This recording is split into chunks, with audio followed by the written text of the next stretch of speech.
What's up, everybody? It's your boy Stevie the Black. That's STEVEE the Black. I'm back, and I'm here for another Smackdown Live review today. So, Smackdown Live was last week, and as you guys know, I was off for a week, just just chilling, whatever like that. I never gave my pay-per-view review for that and results video, but here's the thing, right?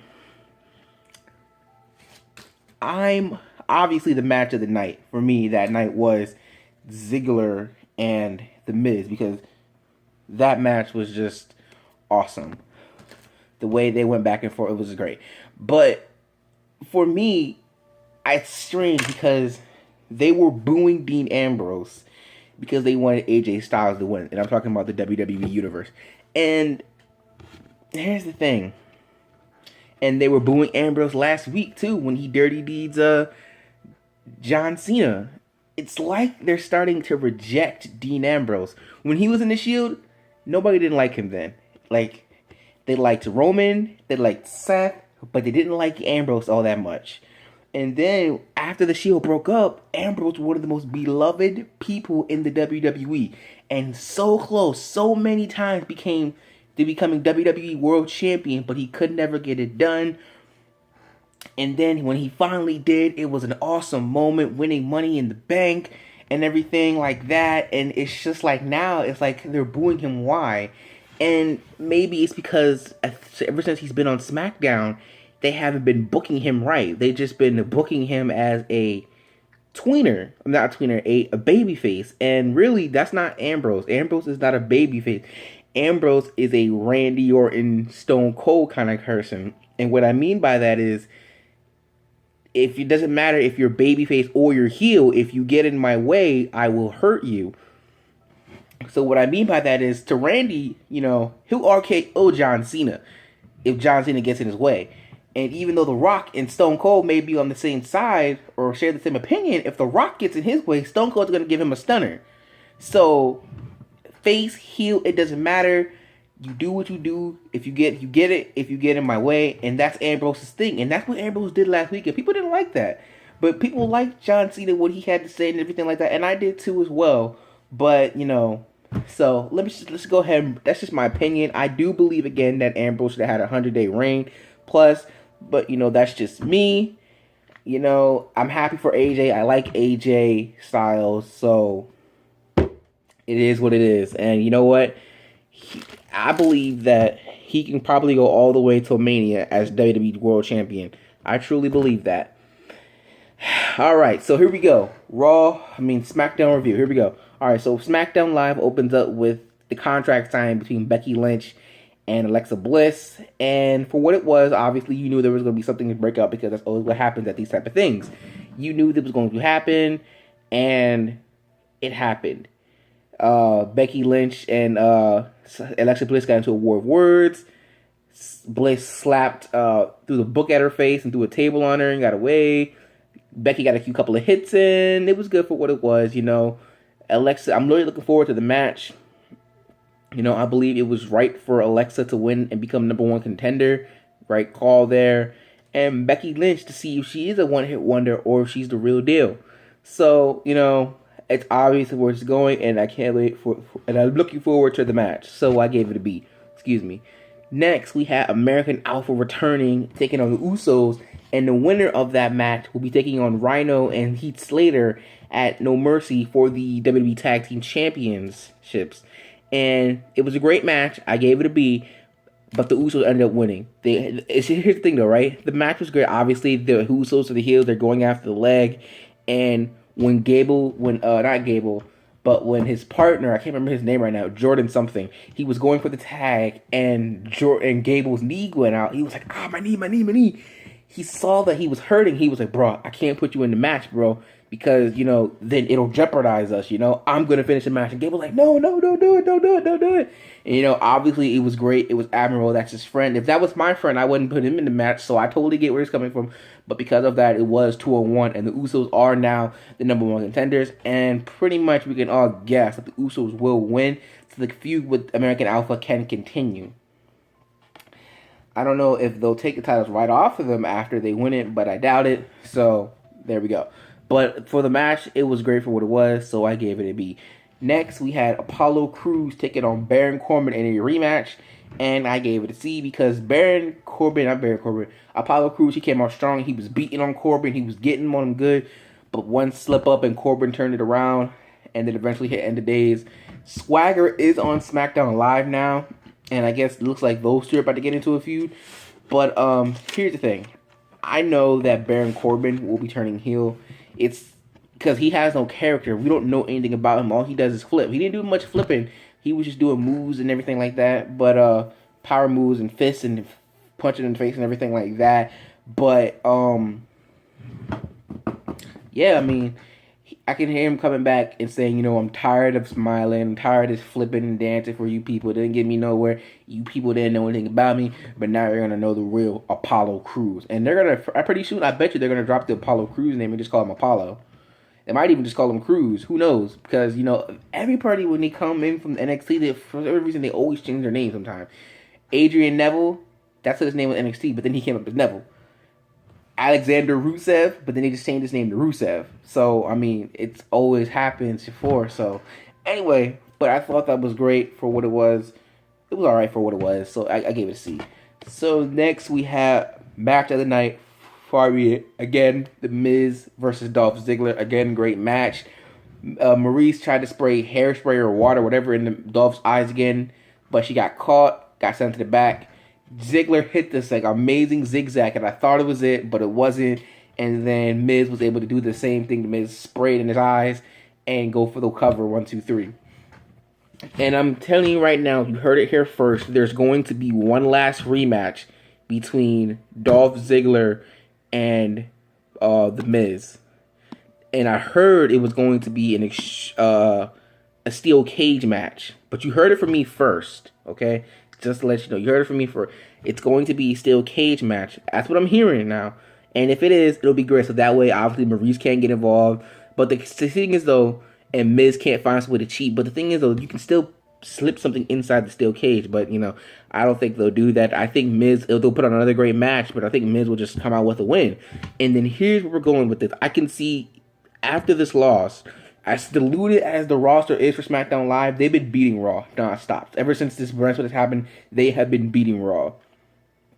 And I think that after Ziggler loses for the third time against The Miz, I think he should take a break. Like, he'll go be like, "Where you going, dog?" He's like, I just can't do this right now. I need a game plan or something, because whatever I'm doing is just not working. I can't seem to beat The Miz, you know? So I think Ziggler should go away for a while, and then he should come back after Royal Rumble and win it. Now, I did say a couple months ago when Finn Balor got injured that he would come back and win the Royal Rumble. He doesn't need to come back and win the Royal Rumble because he's already entitled to a rematch anyway for the Universal Championship. So there's that. But I think that Dolph Ziggler winning the Royal Rumble would be like him coming back and his game plan coming into effect.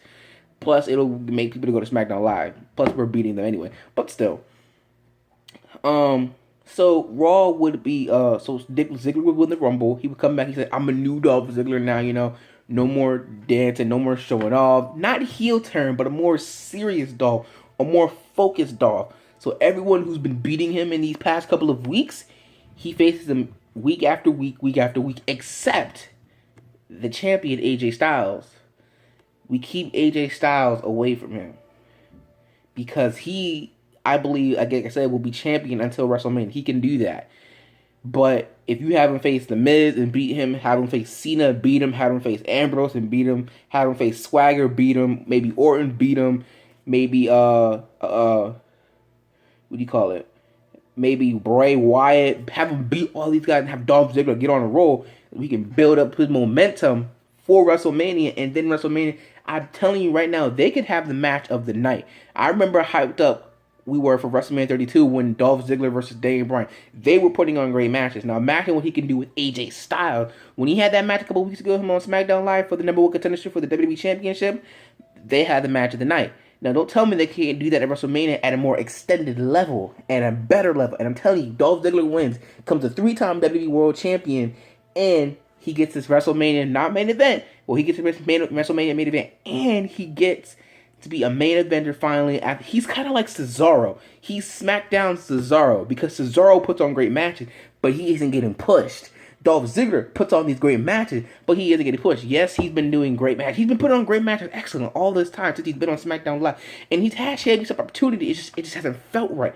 But if he goes away and he comes back more focused and determined and wins the Rumble and then wins his WrestleMania single match, not a ladder match, not a battle royal, whatever, but he wins his first WrestleMania singles match and it's for the WWE World Championship, then I believe he will be great. So that's my opinion. Let me know what you think about that in the comment section down below. So next we go on to Randy Orton versus Eric Rowan. We just have a quick match. Randy Orton hits him with the RKO, and that's it. Nothing really to talk about on there. So I gave it a C afterward. Bray Wyatt cut a promo, and that was it. So I gave it a C for what it was. Next we had the women's tag team matches. Right now, I'm telling you right now, I'm tired of seeing women's tag team matches. And when I was looking through, I was thinking about giving it an F. But in order for it to be an F, it has to be really bad. And it wasn't bad. I did skip through it. But obviously all they used it for was for Nikki Bella and Carmella. We still don't know why she didn't attack. I mean, at least I don't. Maybe she said it on Talking Smack. I haven't watched it yet. But maybe she said it. So I'll check it out and see what she said. I'll let you know, guys, next week on my Smackdown review. And then finally, we had Dean Ambrose versus John Cena in the main event. Ambrose and Cena. And the match wasn't awesome. It wasn't excellent. It was good for what it was. And so I gave it a B because Ambrose won. And he won clean. That is the second person. Not, again, we all know how difficult it is to beat John Cena clean. And just like for Dolph Ziggler, I kind of had a little strategy for... I had to have a little storyline for John Cena as well. We can use the argument that John Cena is losing his touch. So he lost to AJ Styles twice. Not once, but twice in one-on-one matches. He lost the triple threat match at No Mercy. Then after that, he's going to go away for a while to do American Grit. So we can just say because of the loss of him losing again, he'll go off for take a little break or whatever like that. Then there's a rumor that he could come back in Survivor Series, but you know what? In this case, the scenario, let's just leave it out. He's not coming back in Survivor Series. He's scheduled to come back in December, but let's push it. He can come back in December. I don't know. But then, you know, he may win a match here and there, but whatever. Then he go to Royal Rumble. He's in the Royal Rumble trying to win it for a third time to tie with Stone Cold. So record breaking, and then go to WrestleMania and tie Ric Flair's record. So he would try to accomplish 2 goals kind of simultaneously. But, and so just like with the Dolph Ziggler story, Cena's going to be in like the final 3 or 4, but just at the last minute he gets eliminated, and not only does he not win his third Royal Rumble match, but now everyone's like, dude, is Cena losing his touch? Can he get it done again? You know? Will he ever win his 16th world title? He's tried, but he can't get it done. And then, you know, Cena will come on SmackDown Live after the Rumble. He says, I've tried everything. I don't understand what's going on. Am I losing my touch? It's just awkward. I just don't know what else to do. Maybe I should try. I don't know. And then, you know, we already know it's going to be Cena versus Undertaker at WrestleMania next year. So then you can play into that of Cena coming out saying, Cena, you haven't lost your touch because I'm choosing you, whatever, to face in my final match or whatever like that. And everything like that. And that could play into the whole Undertaker's final match, whatever like that. Their match would be great. If it's like I've said in the past, I'm saying it again. Undertaker's last WrestleMania, his last match, man needs to be in the main event. Deserves it. Man should have won more championships than he did in his career, more than 7. But for the rest of the company, he put other people over. Should have more than 7. Stone Cold should have more than 6, but that's only because he had to retire early. Other than that, and I think he would have had more championships. Undertaker, on the other hand, it's because he sacrificed for the company. I mean, 7's all right, but you think of guys like John Cena, Triple H, and Randy Orton, they've got like more than 10.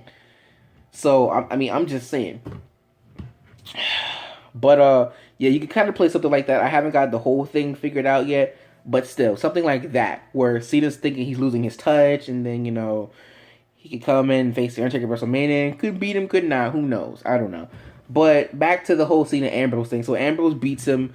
Cena's like, oh my god, I lost to Ambrose. The AJ Styles comes, phenomenal forearm. He goes to the ring, attacks Ambrose. Daniel Bryan comes out and says, next week, you're facing Ambrose for the championship in his one-on-one match. I thought they were going to say that for a pay-per-view, but I guess after No Mercy, that'll be it for Dean Ambrose for the championship reign. But the next, who challenges him after that? Who knows?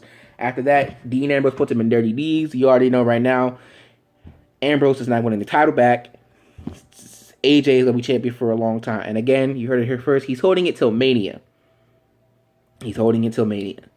But that's pretty much been the video for today. Who I think won this week, I'm going to give it to Smackdown Live again. Raw may be the flagship show, but as for ratings and views right now, I believe SmackDown is winning. SmackDown has been putting on better. But hey, who knows? Down the line, maybe Raw will come back up. You know, a lot of people watching Monday Night Football this past week. I mean, you got to give Philadelphia some love. Again, get on that wins wagon, people. Get on that wins wagon. No Dak Prescott. Wentz wagon, baby. The Wentz wagon.